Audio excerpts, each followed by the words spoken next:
Salut Bissom, bonjour les rôlistes, je suis Sébastien, et aujourd'hui, question numéro 3 de RPG Week.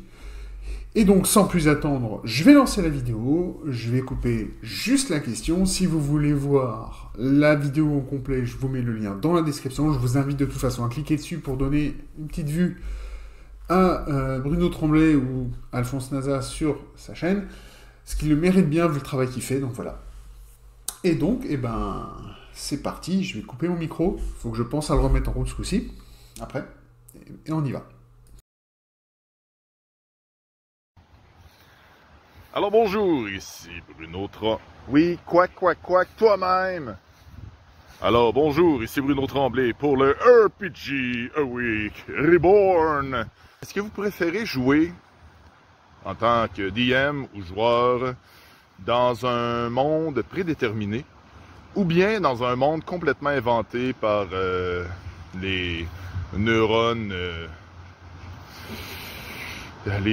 imaginatifs du MJ? Est-ce que vous préférez savoir que dans telle forêt, il y a telle personne qui vit dans une cabane, que c'est écrit dans le livre, c'est là.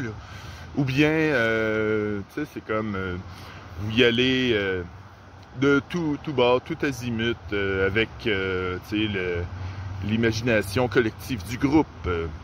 Très bien, je réactive mon micro.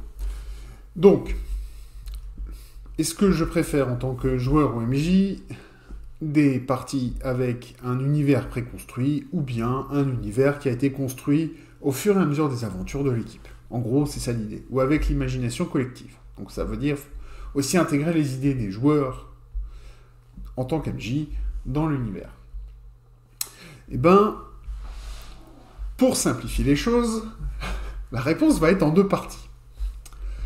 Si je joue sur une table, enfin, si je fais jouer, parce que généralement je vais être MJ, si je fais jouer une table d'amis, de gens que je connais, même si c'est pas de très bons amis, simplement des connaissances, des gens avec qui j'ai une vague idée de leur sensibilité, de leur humour, de leur façon de penser, de leur façon de jouer, je vais préférer un homebrew, parce que on va vraiment pouvoir construire l'univers ensemble, et ça c'est vraiment génial, et pouvoir adapter en fait cet univers à ma table.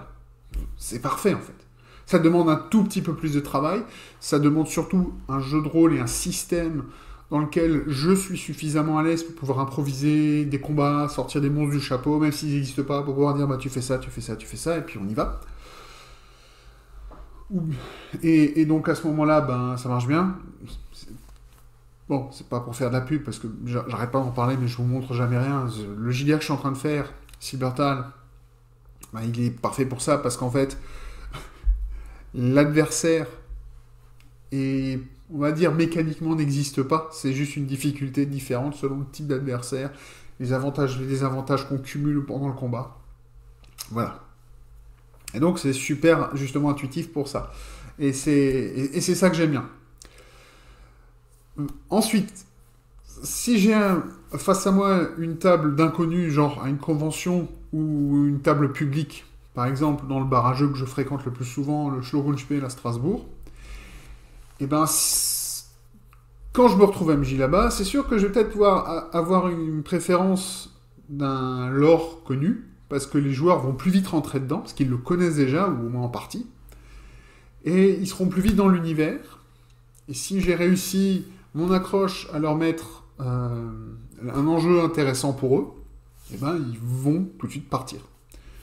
Alors bien sûr, quand on prend un lore préécrit, chaque table a sa version du lore. Faut jamais considérer que le bouquin c'est la Bible. Considérez ça comme une base de départ, et puis vous allez faire des adaptations, vous allez enlever les trucs qui vous intéressent pas ou qui simplement vous parlent pas, vous allez modifier 2-3 trucs, vous allez changer peut-être 2-3 trucs, c'est pas grave, allez-y, hein. En fait vous allez vous approprier le lore existant, et ça marche aussi. Voilà, la réponse est en soi assez rapide, donc voilà, en tout cas moi je suis comme ça, avec mes amis je préfère faire du homebrew, avec du public, avec des gens inconnus, je vais pouvoir préférer un lore établi, parce que ben, c'est plus facile pour rentrer, parce que quand on fait une partie publique, on n'a pas le temps.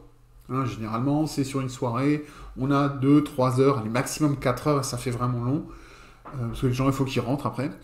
Il y en a qui prennent les transports en commun et tout. Enfin bon, voilà, la logistique, c'est une folie sur les parties publiques. Et si vous n'êtes pas en convention, vous n'avez pas beaucoup de temps. Donc, il faut pouvoir simplifier le travail aussi pour vos joueurs, pour qu'ils puissent rentrer plus facilement dans votre histoire et dans votre jeu. Et donc, leur donner des morceaux préconstruits avec des lores définis, ben, c'est vachement plus facile. Voilà. J'espère que ça répondra à la question de Monsieur Alphonse Naza, plutôt Bruno Tremblay, je crois. Voilà. Je vous dis à la semaine prochaine, enfin, oui, je pense, à la semaine prochaine, puisque malheureusement les questions sortent le jeudi. Moi, le jeudi, je suis au bureau, j'ai pas le temps de m'enregistrer avant le week-end. Enfin, un peu compliqué, quoi. Bref, la question numéro 4 de RPG Week, elle arrive dans une semaine à peu près. Je vous dis à tous, à bientôt. J'espère que vous avez trouvé ou que vous avez déjà trouvé ce qui vous rend heureux. Et en attendant la prochaine vidéo, qui sera donc très certainement une 15 minutes chrono, je vous dis à tous, bis nächste Mal.